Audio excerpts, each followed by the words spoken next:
మీరు చెప్పిండ్రు కాబట్టి ఇవాళ ఈ ఆత్మవిశ్వాసంతో నిన్న మొన్న నరేంద్ర మోడీ గారి మీటింగ్లో కూడా నా రాష్ట్రానికి నువ్వు నిధులు ఇవ్వాల్సిందే, అభివృద్ధికి సహకరించాల్సిందే.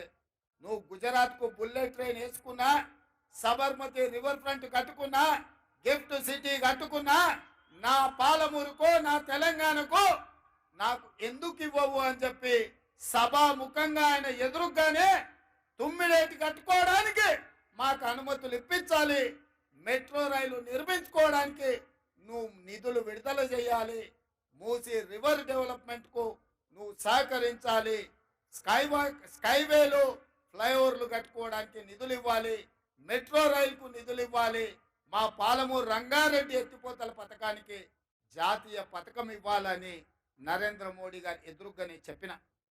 ఇవాళ కొంతమంది సన్నాసులు మాట్లాడుతున్నారు, రేవంత్ రెడ్డి నరేంద్ర మోడీ గారికి ఎందుకు వినతి పత్రాలు ఇచ్చిండు అని. నేను అడుగుతున్న సన్నాసులారా, నేను ఎక్కడ పోయి ఇంట్లో తలుపులు మూసి కడుపులో తలకాయ పెట్టి కాళ్ళు పట్టుకోలే, చెవులో గుసగుసలు చెప్పలే.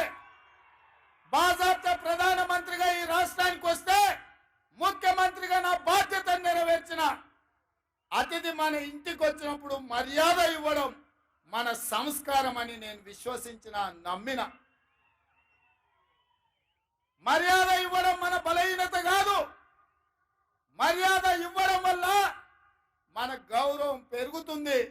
దేశ ప్రధానమంత్రికి గౌరవం ఇచ్చినాం, మన సమస్యల్ని ఎకరువు పెట్టినాం.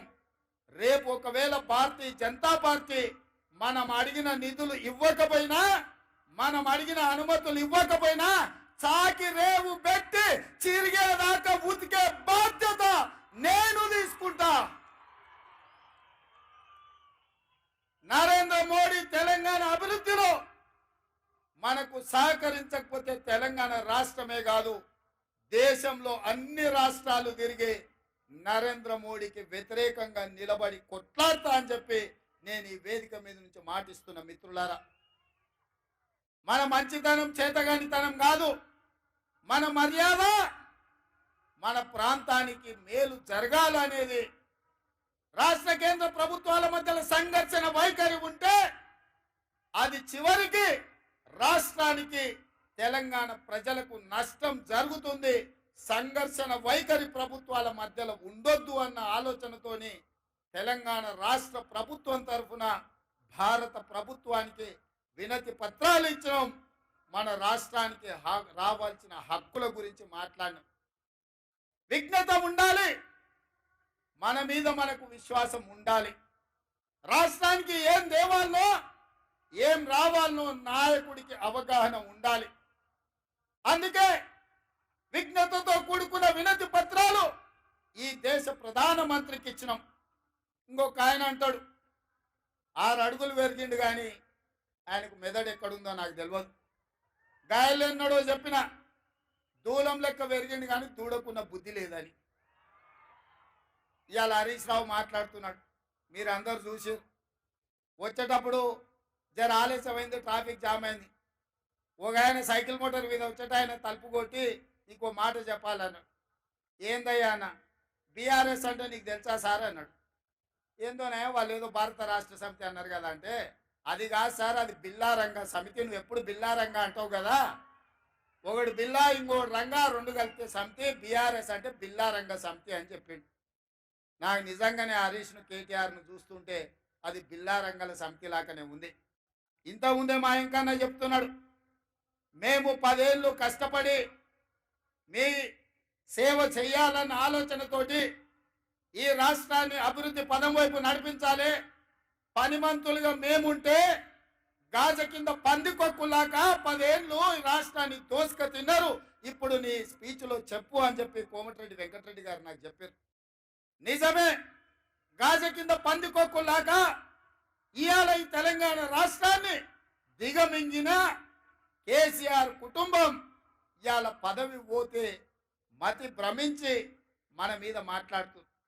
ఇవాళ అప్పుడే ఏమి చేయలేదు కాంగ్రెస్ పార్టీ అంటూ.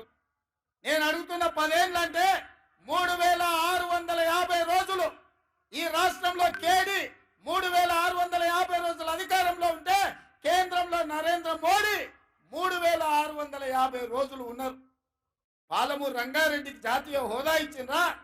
కల్వకుర్తి, భీమా, నెట్టంపాడు, కోయిల్ సాగరు, సంగమండ ప్రాజెక్టులు ఏమైనా పూర్తి చేసిండ్రా? ఏమైనా పరిశ్రమలు తెచ్చిండ్రా? పాలమూరు యూనివర్సిటీకి నిధులు ఏమైనా ఇచ్చిండ్రా? మన పిల్లలకి ఏమైనా కొలువులు ఇచ్చిండ్రా? మన పిల్లలకి ఏమైనా ఫీజు రియంబర్స్మెంట్ ఇచ్చిండ్రా? ఏం చేసిండ్రు ఈ జిల్లాకు?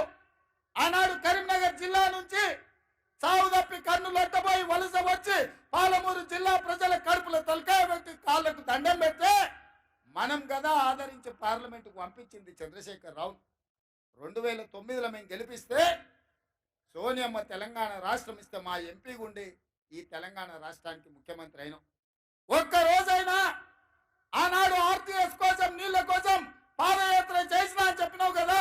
తుమ్మిళ్ళ దగ్గర కూర్చేసుకొని కూర్చొని ప్రాజెక్టు పూర్తి చేస్తా, అలంపూర్ గద్వాలకు నీళ్ళు ఇస్తా అని చెప్పినావు కదా. 10 ఏళ్ళైనా నువ్వు ఆ పని చేయకపోతే మా మిత్రుడు సంపత్ కుమార్ గారు ఆయనలో తుమ్మిళ్ళ కోసం ఆడ కూర్చేసి రాబిడ్డ కుర్చీలో కూర్చుందిరా అని దీక్ష చేస్తే మేము వెళ్ళి మద్దతు ఇచ్చినాం. కుర్చేసుకొని కూర్చొని తుమ్మిళ్ళని పూర్తి చేయలేదు కానీ మందేసుకొని ఫామ్ హౌస్లో బోర్ల బొక్కలో వండుకున్నాం.